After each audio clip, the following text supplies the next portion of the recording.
ओम अज्ञानतिमिरन्धस्य ज्ञानाञ्जनशलाखया चक्षुरुन्मिलितं येन तस्मै श्रीगुरुवे नमः। नमो विष्णुपदाय कृष्णप्रेष्ठाय भूतले श्रीमते भक्तिवेदान्तस्वामिनिति नामिने। नमस्ते सरस्वती देवे गौरवाणी प्रचारिणे निर्विशेष शून्यवादी पाश्चात्य देशतारिणे। जय श्री कृष्ण चैतन्य प्रभु नित्यानंद श्री अद्वैत गदाधर श्रीवासदि गौर भक्तवृंद। हरे कृष्णा कृष्ण कृष्ण हरे हरे, हरे राम राम राम हरे हरे। हरे कृष्ण। तो ब्रह्मा जी अब देवताओं के प्रतिनिधि होकर के भगवान शिव को संतुष्ट करने के लिए अनेकों प्रकार की प्रार्थनाएं करते हैं। ब्रह्मा जी शिव जी के पिता हैं, लेकिन उन्हें पता है कि शिव जी की पोजीशन कोई ऑर्डिनरी नहीं है, वो कोई आम व्यक्ति नहीं है। लीला के आधार पर शिव जी उनके पुत्र जरूर हैं, लेकिन शिव जी का स्थान ब्रह्मा जी से अत्यंत ऊपर है। तो ये जानते हुए ब्रह्मा जी जो हैं शिव जी से प्रार्थना करते हैं। वो कहते हैं कि भगवान की कृपा से आपके अंदर में वो सारी शक्तियां हैं जिन शक्तियों के द्वारा सृष्टि की रचना भी की जा सकती है, उस सृष्टि का पालन भी किया जा सकता है और उसका संहार भी किया जा सकता है।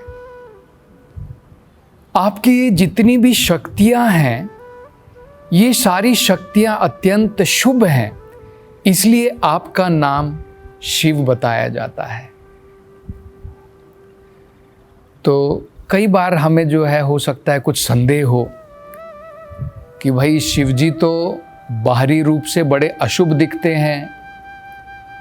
ऐसा प्रतीत होता है मानो जैसे दक्ष का यही तो कहना था कि शिव जी जो हैं बड़े अपवित्र हैं, शमशान में रहते हैं, उनके संगीगण कौन हैं? भूत हैं, प्रेत हैं, पिशाच हैं, और क्या माला पहनते हैं? मरे हुए शरीरों के कंकालों की माला वो पहनते हैं।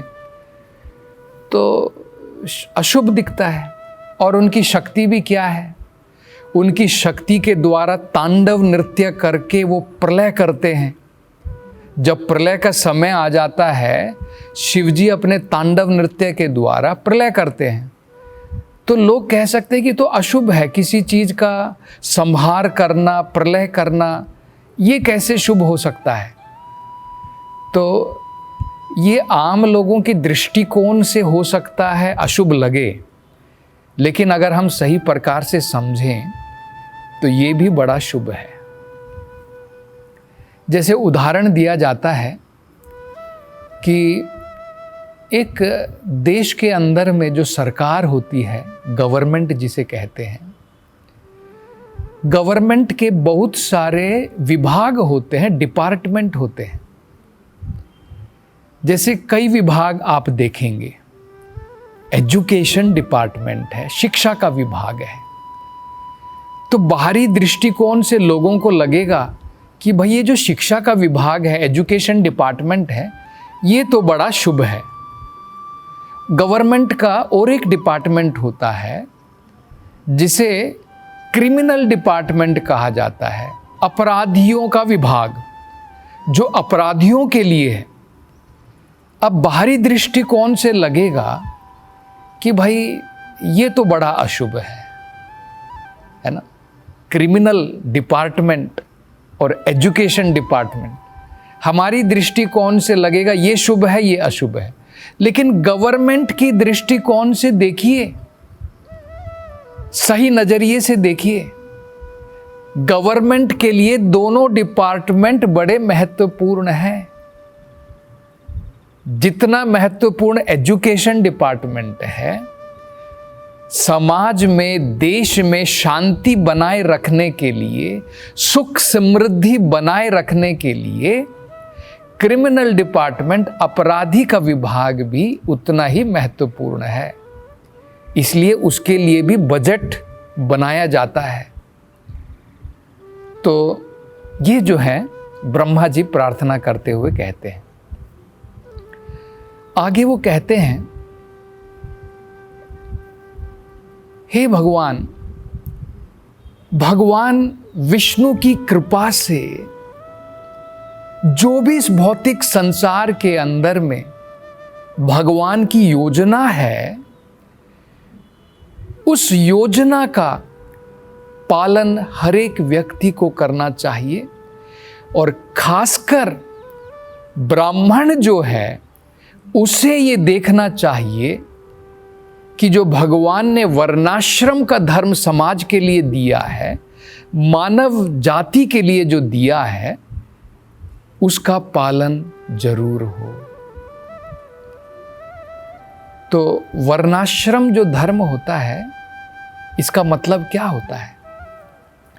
देखिए, समाज को स्पिरिचुअल और मटेरियल दोनों कैटेगरी में बांटा जा सकता है। अब क्या है, हम सबके पास में दो चीजें होती हैं, शरीर है और आत्मा है, दोनों का उद्धार करना है। सो वर्णाश्रम जो है दोनों के उद्धार के लिए बनी है। हमें शरीर के लिए भोजन खाना है, शरीर को मेंटेन करना है, और आत्मा के लिए क्या करना है? उसके लिए आध्यात्मिक प्रगति करनी है। तो वर्णाश्रम का मतलब यही होता है। 4 वर्ण हैं और 4 आश्रम हैं। 4 वर्ण सामाजिक दृष्टि से बांटे गए हैं। वो क्या क्या हैं देखिए। 4 वर्ण होते हैं ब्राह्मण, क्षत्रिय, वैश्य, शूद्र। इसी प्रकार से 4 आश्रम होते हैं, ब्रह्मचर्य, गृहस्थ, वानप्रस्थ, सन्यास। तो ये 8 मिला करके 4 वर्ण, 4 आश्रम मिला करके इसे वर्ण आश्रम कहा जाता है। अब देखिए, ये वर्णाश्रम जो है, ये विभाग भगवान कहते हैं उन्होंने स्वयं बनाया है और ये महत्वपूर्ण है। लेकिन हमारे मन में कई बार आता है कि भाई इस वर्णाश्रम से तो भेदभाव की भावना बढ़ती है। कोई सोचता है मैं ब्राह्मण हूँ, ये शूद्र है, ये क्षत्रिय है, ये वैश्य है, मैं श्रेष्ठ हूँ, और शूद्र सोच रहा है कि मैं नीच हूँ। तो भाई ये क्या जरूरी है? क्यों ना हम सोसाइटी में, समाज में सारे वर्णों को एक ही बना दे, क्लासलेस बना दे, कोई क्लास, कोई डिवीजन नहीं होनी चाहिए। कई बार हमारे मन में इस प्रकार का प्रश्न उठता है। ऐसा क्यों है?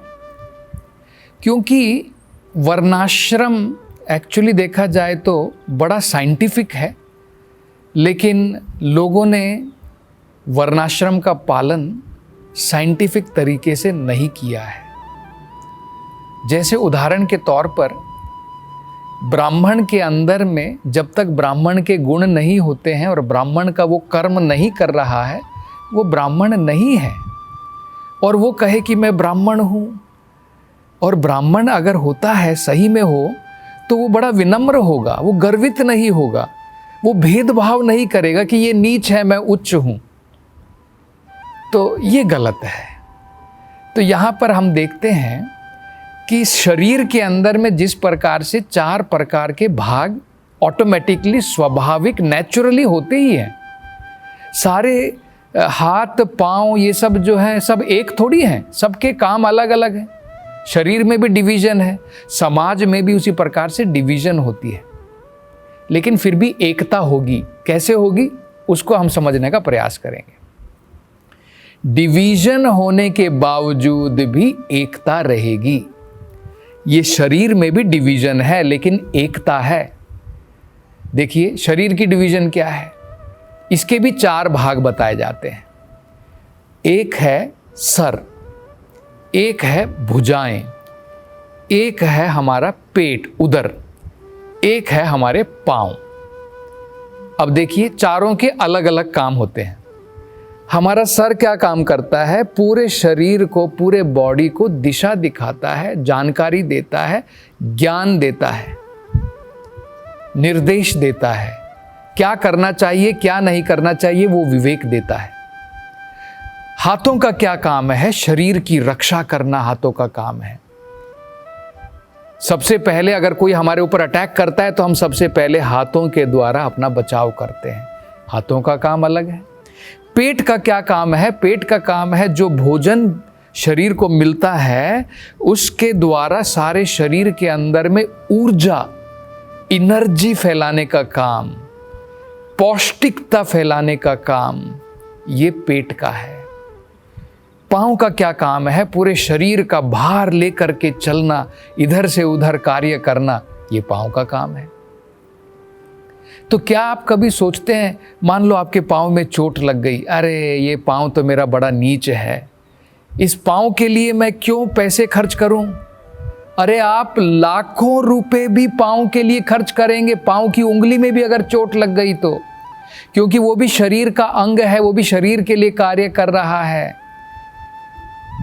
रिलेटिवली हम लोग कह सकते हैं कि पाँव से ज़्यादा सर बेहद महत्वपूर्ण है, रिलेटिवली कह सकते हैं, लेकिन सभी महत्वपूर्ण है।